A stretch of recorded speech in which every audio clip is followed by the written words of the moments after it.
Topik Ruang Bincang Asik.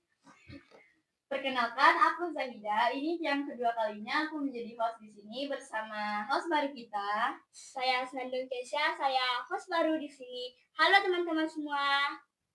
Dan tentu saja bersama dua bintang tamu spesial kita, yaitu Ketua PIKR dan perwakilan dari bidang konseling.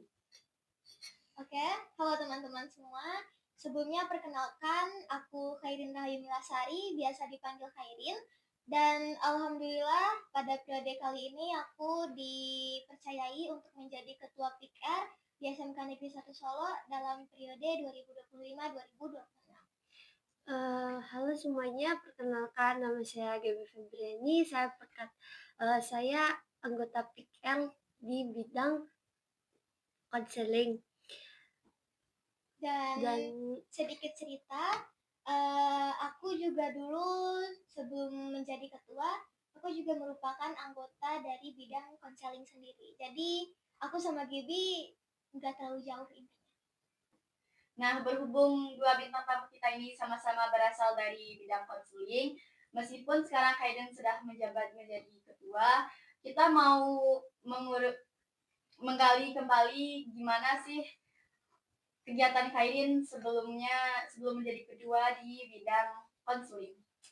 Oke, sebelum aku menjadi ketua, aku kan menjadi anggota di bidang konseling.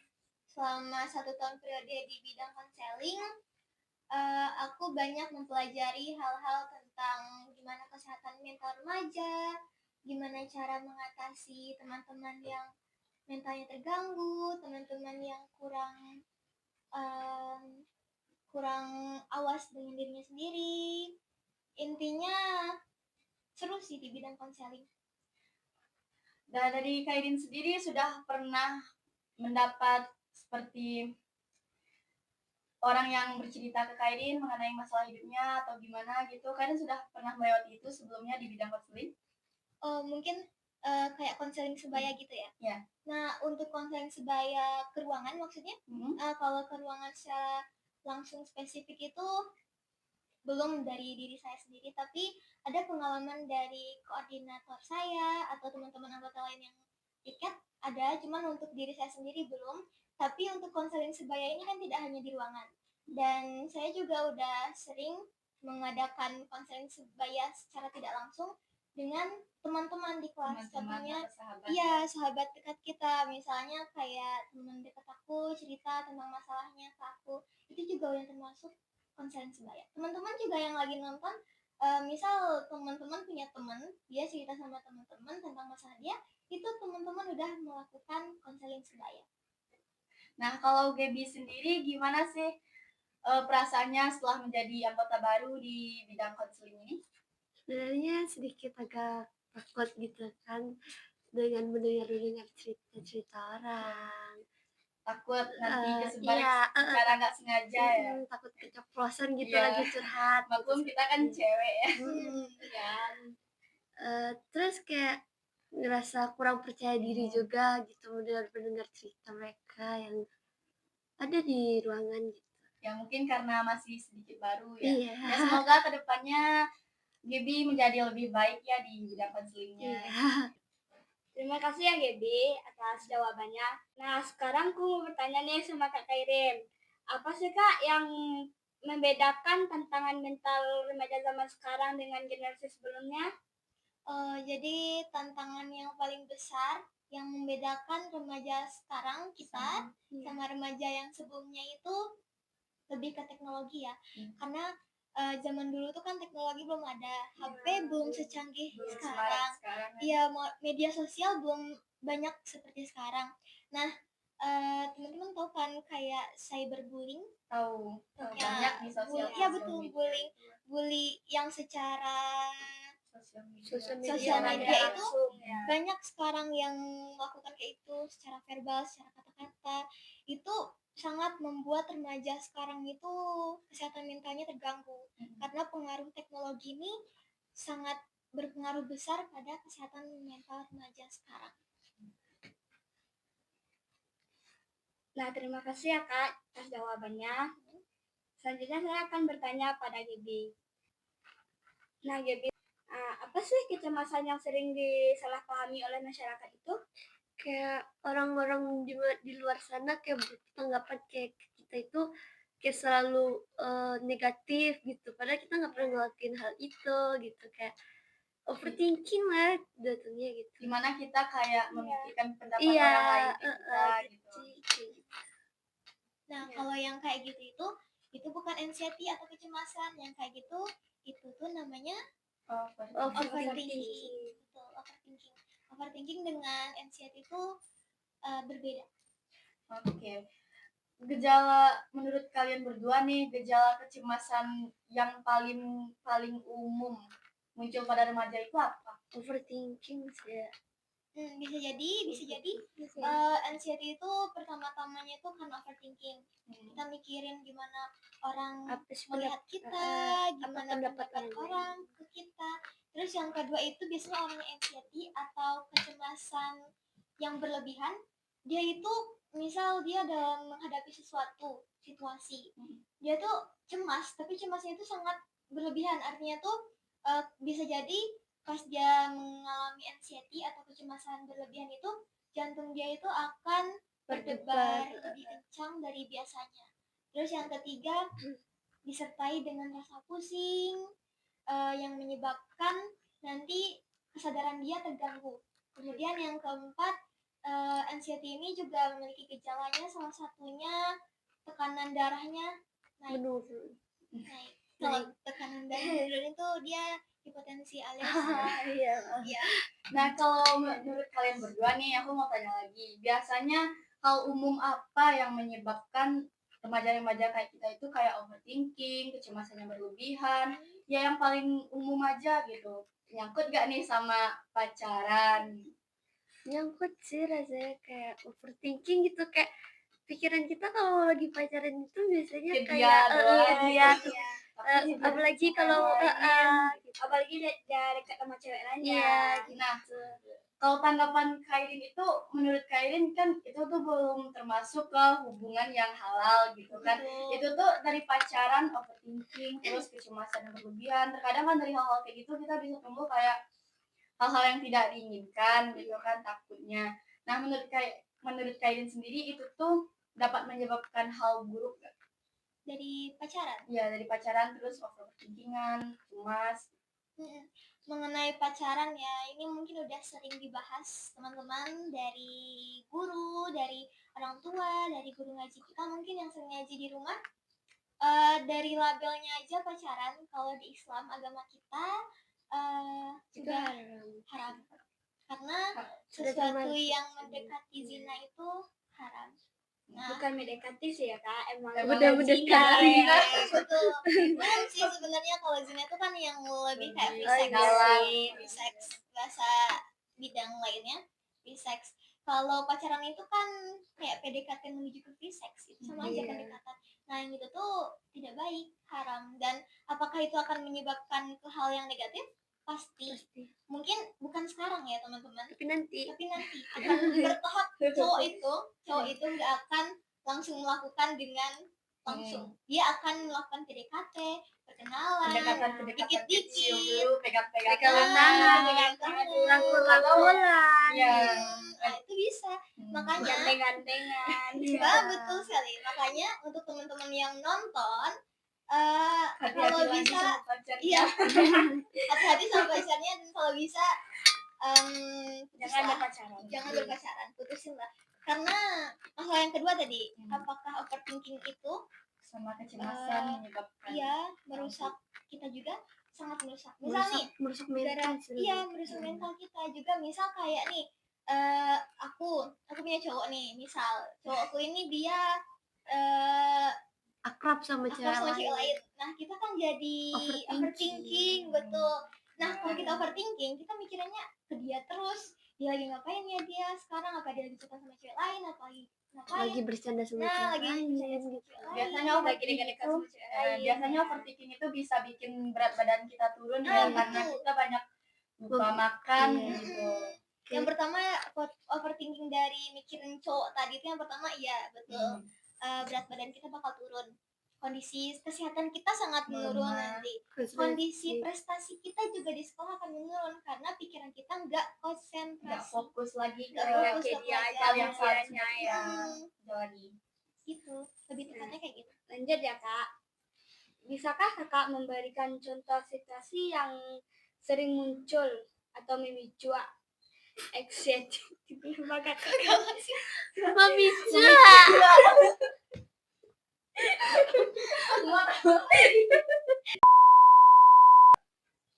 Nah, bisakah kalian memberikan contoh situasi yang sering memicu anxiety pada remaja zaman sekarang? Contohnya seperti kayak overthinking, memikirkan pendapat orang lain, kayak apa ya? Masalah-masalah dari Iya, lingkungan masalah kayak keluarga lingkungan, gitu kan. keluarga. Terus kesehatan mental kita melemah, kita lebih susah fokus untuk belajar gitu. Seharusnya pikiran kita untuk belajar, malah Iya, kayak memikir hal yang lain nggak itu iya. Nah, lanjut ya. Seberapa besar pengaruh media sosial terhadap kesehatan mental remaja sih? Sangat besar sih, ya, Berpengaruh. sangat berpengaruh untuk zaman sekarang ya, karena kayak apalagi kalau kita lagi ngupload video gitu lagi kan, itu pasti kayak kita akan mendapatkan Ada komentar-komentar komentar negatif. Iya, Itu bakal pasti buat ya. kita kayak Ada overthinking, kayak mental kita jadi Membuat kita down nggak gitu, pede ya. nggak pede buat tampil lagi di sosial media gitu. Itu termasuk penghancuran mental. Iya, penghancuran mental secara secara langsung. Nah, kalau menurut kalian tekanan akademik itu dan tuntunan orang tua atau pergaulan mempengaruhi tingkat kecemasan remaja nggak? Iya, sangat mempengaruhi Iya. sih, soalnya kayak apalagi kalau misalnya orang tua itu kan orang tua zaman sekarang kayak lebih ngebanding-bandingin kita Iya, sama anak sering tetangga banget ya. gitu ya. Sering Apa banget sih, lihat tuh anak tetangga bisa ini bisa itu. Kamu kok enggak? Kamu Padahal enggak. Iya, beda ya. cuman Ada kelebihan, ada kekurangan. karena kita salah bidang aja gitu. Iya. Harusnya kita pengen deh masuk sini soalnya aku bisa ini, tapi Iya. orang tua kita malah gitu. Jangan. Jangan kesini aja. Jadi dengerin mama. Iya, gitu. kayak ngikutin kayak apa yang Kemauan diituin. orang tua. Akhirnya kita tidak bisa berkembang Iya. sesuai dengan Kemampuan Kemampuan kita gitu, kayak lebih kayak di itu kan. Terus apalagi tetangga gitu kan, kita kan hidup ini kan bermasyarakat, bertetangga, apalagi nanti tetangga kita bakal ngomentarin hidup kita gitu kan, kayak biasa lah mama julid. Kayak gitu, kayak lihat nih anak si Anu ini kita kayak overthinking, terus kesehatan mental kita jadi down gitu, terganggu, kayak kita lebih susah fokus gitu jadinya. Nah, kita ini kan remaja ya.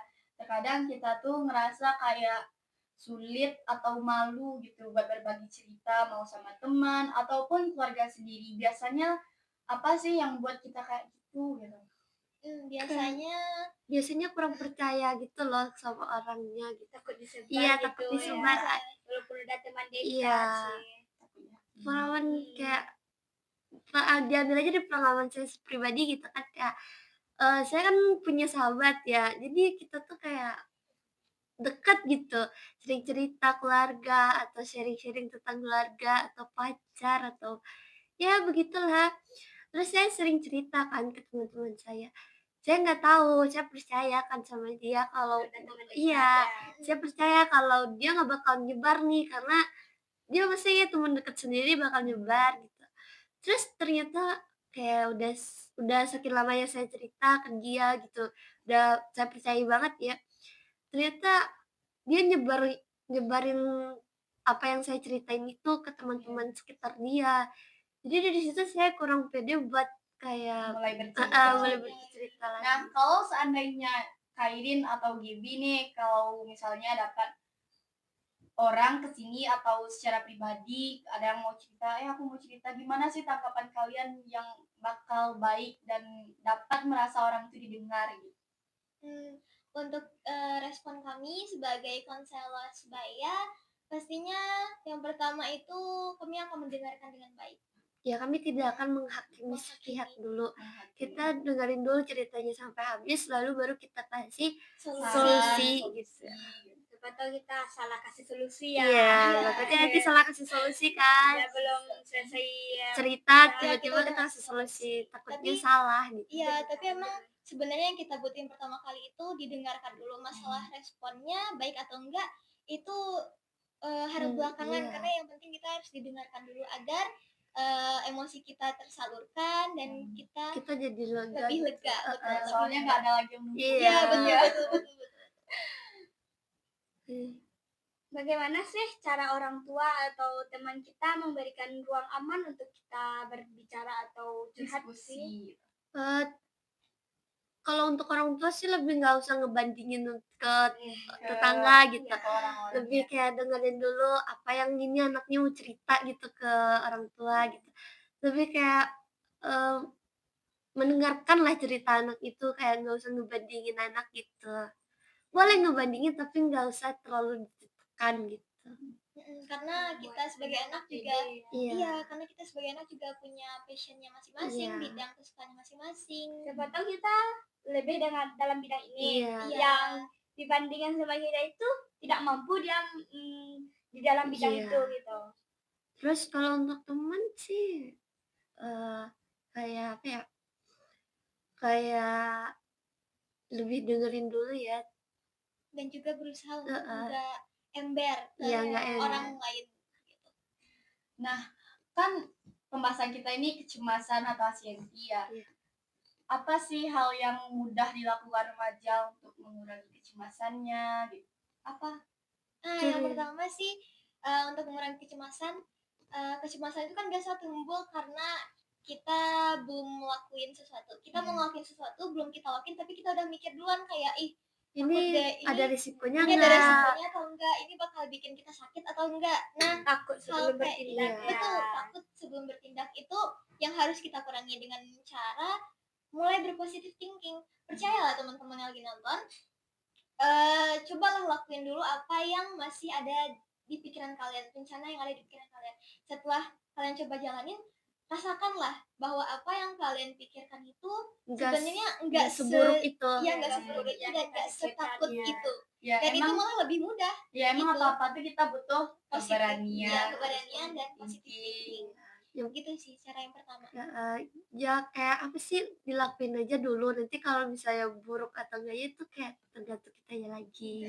Kemudian bisa juga dengan cara jangan membandingkan diri kita dengan diri orang lain. Selain kita Soalnya dibandingkan, kita juga jangan membandingkan diri Iya. sendiri. Soalnya Iya. kita juga punya bakat sendiri, gitu kan. Nah, dari hobi atau kegiatan olahraga atau rutinitas sesuatu. Nah, menurut kalian kapan sih waktu yang tepat untuk mencari bantuan profesional? Ketika udah mulai overthinking itu udah mulai kayak meludak gitu, Berlebihan. udah mulai Atau gelisah yang gitu. mulai melukai diri sendiri, Iya. kita butuh ke Ke psikolog. psikolog atau kalau misalnya untuk ke sekolah ada PR-nya. Nah, ya. intinya ketika kita udah nggak bisa nampung sendirian, cobalah berbagi ke teman, atau nggak percaya ke teman lagi, bisa berbagi ke kami di PR. Dan kita di PR juga ada piketnya setiap hari Senin dan Kamis. Nah, untuk teman-teman yang nonton, jangan ragu-ragu untuk cerita ke kami di ruangan, karena kami sangat menjunjung tinggi asas kerahasiaan dan dijamin, insya Allah sangat dijamin nanti Cerita kalian itu nggak bakal nggak disebar ke nggak orang akan lain. kebocor sedikit pun. Nah, dari jawaban tadi kan ada nih melukai diri sendiri. Kayak melakukan barcode kan, Iya, kan kayak biasanya gores tangan pakai yang sedang kaca viral gitu. Iya, gitu bener ya. justru aku gak suka banget gitu. Iya. Kayak gitu, Padahal sendiri dan merugikan. Putus dari pacar, lukai diri Langsung sendiri. lukain Betul. gitu. Betul. Sebenarnya hal yang kayak gitu itu dibilang wajar, nggak wajar, cuman banyak dilakuin itu karena yang pertama FOMO. Iya, FOMO. Ikut-ikut yang tren. Kalau dia lagi tren dicobain. Dia merasa kalau itu keren gitu. Iya, Karena padahal yang merugi banget. paling lucunya itu dia lagi nggak ada masalah apa-apa, Iya, tapi tiba-tiba ikutan. Nah, aku Iya. sering ketemu orang-orang kayak gitu. Malah dipamerin. Nah, Ih, lihat aku ikut ini gitu. padahal Dia kalau orang nggak yang memikirkan iya, betul. lain. Padahal kalau orang yang benar-benar mentalnya terganggu, benar-benar depresi, benar-benar udah di tingkat depresi yang tinggi, mereka yang melakukan self harm atau menyukai dirinya sendiri, mereka nggak akan pernah pamerin itu. Iya, dan malu. akan menyembunyikan, bukan malu sih, lebih tepatnya dia nggak mau disebar gitu. iya. Tapi orang yang ngikutin tren alias FOMO itu Dia mereka bakal cuma ngeliatin, haus pujian aja, haus validasi, Iya, butuh pertanyaan kayak kamu kenapa, pengen kamu bikin kayak dikhawatir, gini. istilahnya. Iya. Padahal dia baik-baik aja. Salah. Itu banyak banget ya di kasus semuanya Iya. kayak kita. Intinya berhenti untuk FOMO sih teman-teman.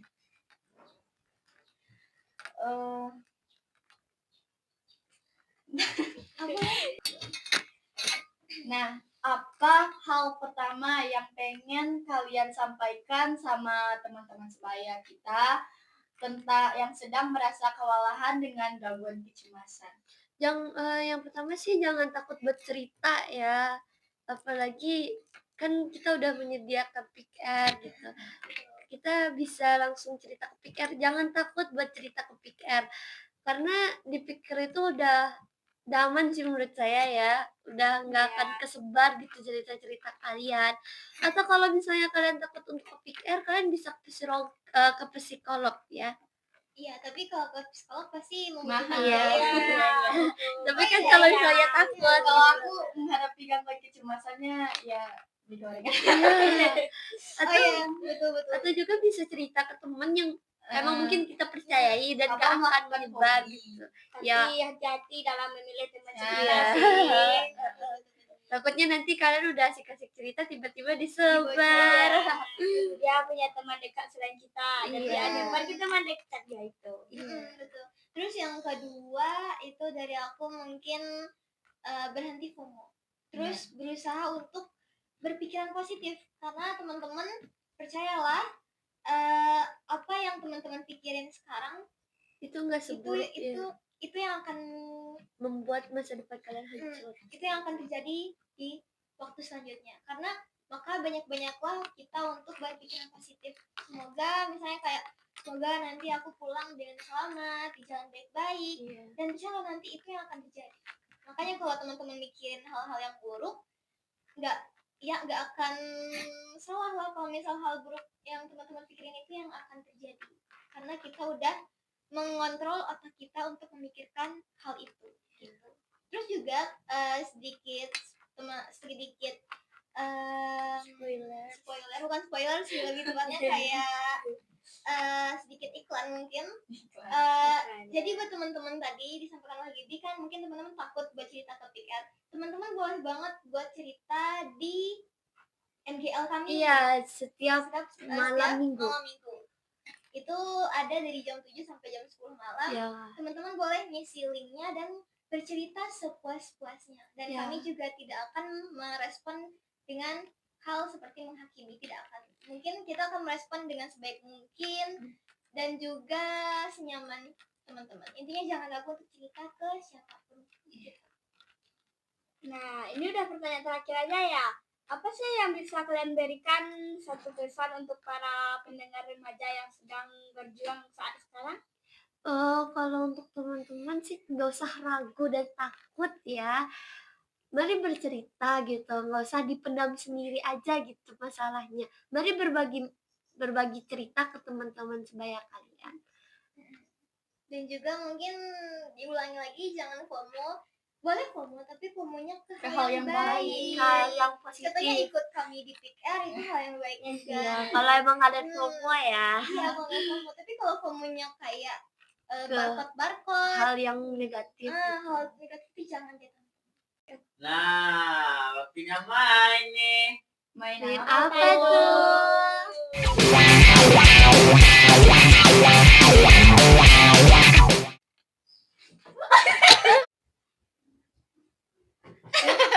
itu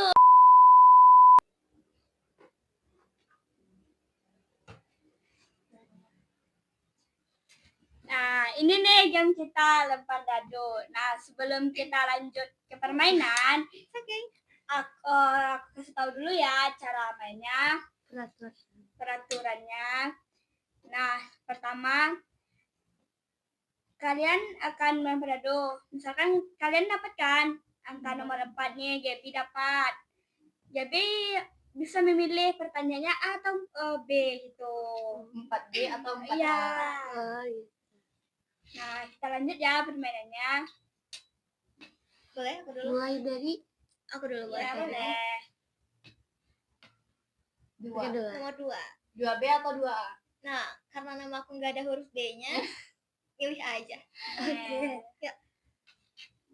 Itu kok. Belum. Ah. Pertanyaan dari aku dulu. Nah, pertanyaannya, bagaimana cara Kak Kairin menjaga harga diri agar tidak terpengaruh standar media sosial yang tidak realistis? Cara aku menjaga diri. Ya. Nah, caranya itu dengan membuat sebuah prinsip atau batasan. Jadi, walaupun kita berselancar di dunia maya, di media sosial, kita tekankan di diri kita untuk berusaha tidak terpengaruh. Nah, kalau kita udah ada mindset kayak gitu, ada batasan yang kita buat di dalam diri kita, insya Allah nanti kita nggak akan terpengaruh sama efek negatif dari media sosial. Intinya kita harus membuat batasan terhadap sesuatu gitu. Nah, lanjut Gaby. 5 lagi. 5. Nah, karakter fiksi mana yang akan jadi teman yang buruk atau baik di dunia nyata bagi Gaby? Karakter fiksi ya? Ya, yang Gaby tahu aja. Yang bakal jadi teman yang buruk. Kalau untuk teman yang buruk sih kayak cenderung memilih-milih teman kayaknya ya. Cenderung kayak apa ya? Kayak jahat ke kita gitu, kayak membuli kita gitu. Yang suka nyebar cerita Iya, kita yang suka juga nyebar itu cerita. Terus kalau untuk karakter fiksi yang baik, menurut Gaby yang teman yang bisa apa namanya menjaga rahasia gitu, yang mendukung kita dalam melakukan hal-hal positif. Kita harus pandai memilih teman Iya. ya. Tidak pilih-pilih. Iya, kita juga nggak boleh pilih-pilih teman. Tapi juga sebenarnya sih kalau kita punya teman yang benar-benar baik, teman yang benar-benar baik itu dia nggak akan Pernah menyebar gitu, ya, pernah tidak menyebar akan rahasia menyebar kita. rahasia, tidak akan mau menjatuhkan Kita. diri kita ke orang lain gitu. Itu yang teman yang benar-benar baik. Dia akan selalu menjaga rahasia kita. Oke, lanjut ke Kairin. Berapa kali nih Kak? Oke, lanjut. Berapa? 1A atau 1B? Karena tadi udah milih A, Sekarang B. sekarang B.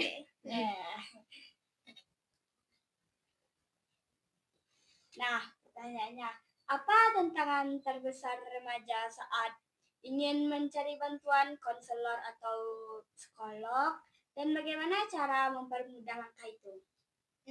Cara paling besarnya kayaknya tadi udah ada dibahas sedikit, yaitu ketakutan. Takut dihakimi sama konselor kita, takut dijudge buruk, kita belum selesai cerita tiba-tiba dia udah menghakimi, Sudah mengomentari. dia udah mengomentari gitu kan. Nah, caranya supaya hal itu nggak terjadi, coba sebelum kita datang ke konselor, kita mikir positif dulu, kayak oh semoga nanti konselornya baik ya, semoga nanti konselornya dia mau ngedengerin cerita aku dulu sebelum direspon, semoga nanti respon konselornya baik juga, nggak menghakimi, kayak gitu. Nanti insya Allah kalau teman-teman mikirnya kayak gitu secara positif, insya Allah pasti konselor itu akan baik juga. Tapi rata-rata konselor itu dia pasti baik, pasti dia lebih baik, iya, dia nggak akan menyebar karena kita ada menjunjung tinggi asas kerahasiaan seperti itu. Lanjut Gaby. 4 atau B nih? 4 ada. A lagi ya. Jika kembali ke usia 13 tahun, satu nasihat penting apa yang akan kamu berikan? berapa, Gaby? Jadi sekarang 15. Berarti 2 Dua tahun. tahun. Iya. SMP berarti 15 16 ya. Sedikit lupa. Pengen itu sih, pengen ngelakuin hal-hal yang menurut kayak yang belum pernah Gaby lakuin sih. Contohnya kayak Apa ya, kayak pergi main gitu, kayak apa ya, lupa. oh gitu. Kalau dulu di SMP ada ini enggak? Piket. Di SMP nggak ada, kebetulan di ini SMP pertama. cuman ada UKS UKS. doang gitu. Gitu. pengen mengikuti Iya, kegiatannya pengen nggak kayak pernah. gitu, iya. Iya. Kayak pengen ikutin ekstras yang ada di sekolah gitu. Oh, karena dulu belum Hmm. kayak dulu kan nggak gitu ya, nggak terlalu penting ekstra itu, jadi kayak merasa rugi lah gitu sekarang. Iya. Nah, lanjut ke Kairin nih.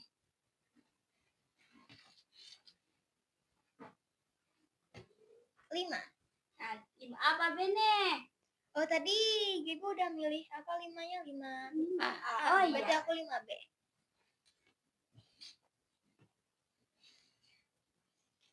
Teknologi modern apa yang ingin kamu hilangkan selain HP dan internet?